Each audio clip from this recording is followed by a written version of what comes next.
nasa pwesto ka ngayon ng buhay mo, napipili ka kung gusto mong maging successful o hindi. So, the choice is yours.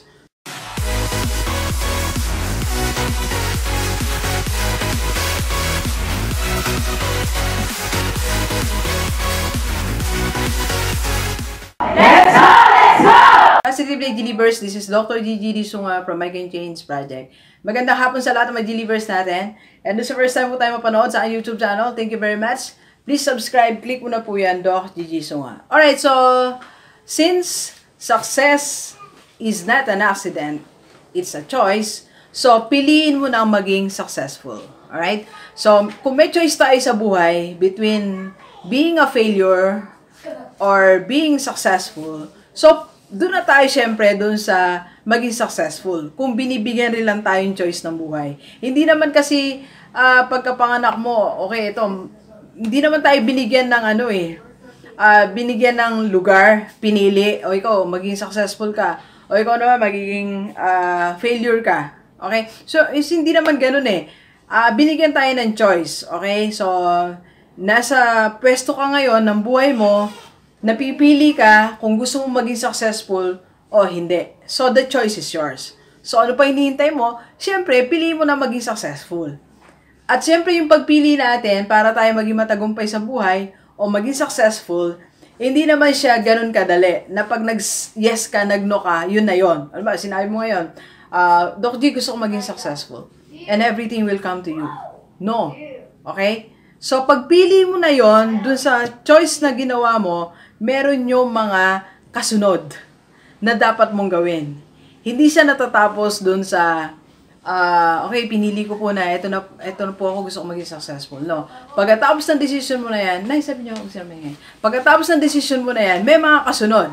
Okay? So, pag nag-decide ka o pinili mo maging successful, ito na yung mga kasunod na dapat mong gawin. Okay? So, unang-una, dapat selective ka sa mga bagay. Sa maraming bagay. Pipiliin mo na ngayon lahat ng mga maraming bagay sa buhay mo. Okay? So, didisiplinahin mo na ngayon sarili mo kasi may mga choice ka na. You're going to select and prioritize things. You select, then you prioritize things. So, ano ba yung mga, saan ka magiging selective? Una, selective ka na sa mga activities na gagawin mo. Okay? So, whether simple activity or major activity, lagi mong iisipin, isa na lang laging tanong mo sa sarili mo when you are choosing between two activities. Okay?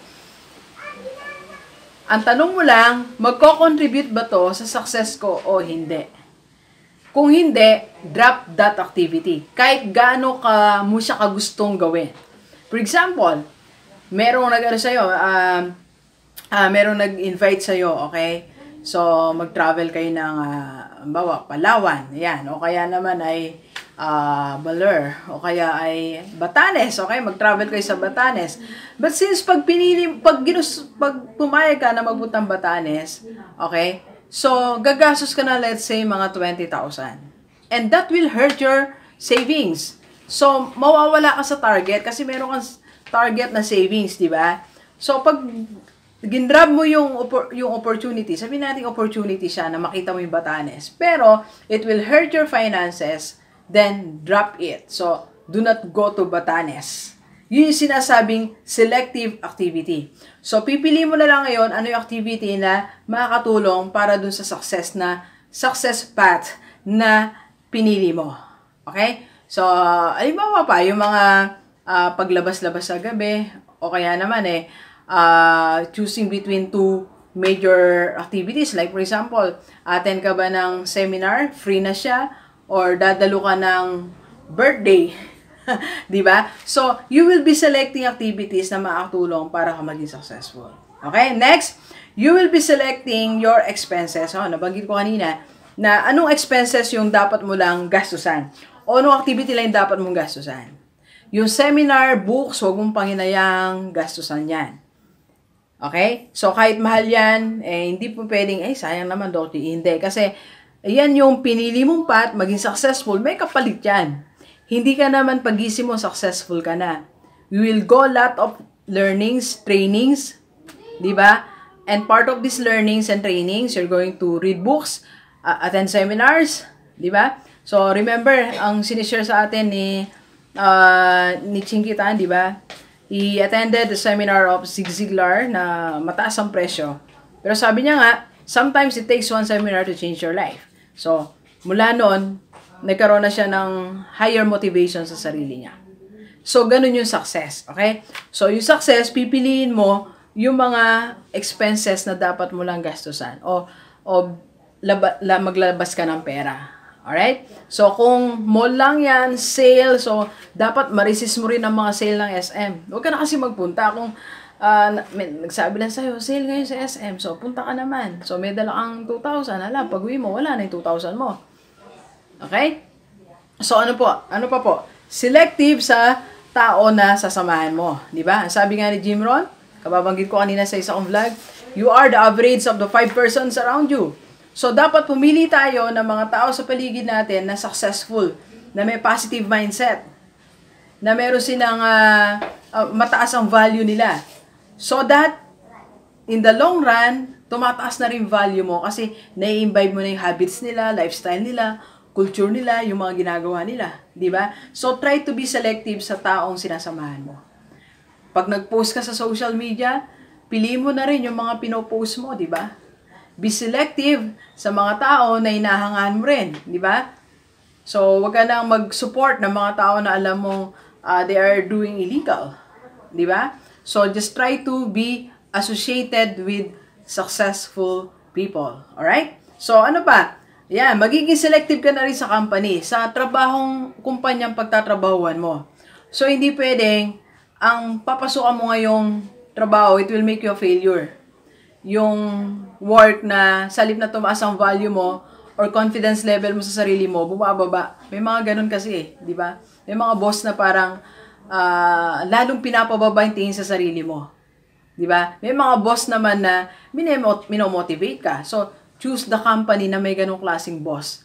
Yung bang at the end of the day, tinulungan kanyang ma-uplift ang spirit mo, tinulungan kanya na tumingin ng positive sa paligid mo. Tinulungan kanya magkaroon ng magandang disposition sa buhay. Alam mo yung disposition, yung parang it has something to do with decisions in life, how you see life. Diba? So, napakahalaga niyan. Because kung makatapat ka ng boss na positive, na supportive sa'yo, success is very near you. Okay? So, you have to choose your company. Maging selective ka sa pinapasukan mong company. So, sa mga side job na papasukan mo, kung maipag-partner ka sa different companies, be selective. Okay? So, like yung magiging bagong partner ko sa company, pupunta ako bukas, matagal ko muna silang inaral before I said my yes sa kanila. So, bukas I'll be launching our new company. So, malalaman nyo kung ano yun, kung ano ang kinikater namin. I'll be in Cabanatuan tomorrow. So, lahat ng mga delivers natin na gusto magpa-coach dyan, o magpa-vlog, magpa-advertise, o magpa-selfie.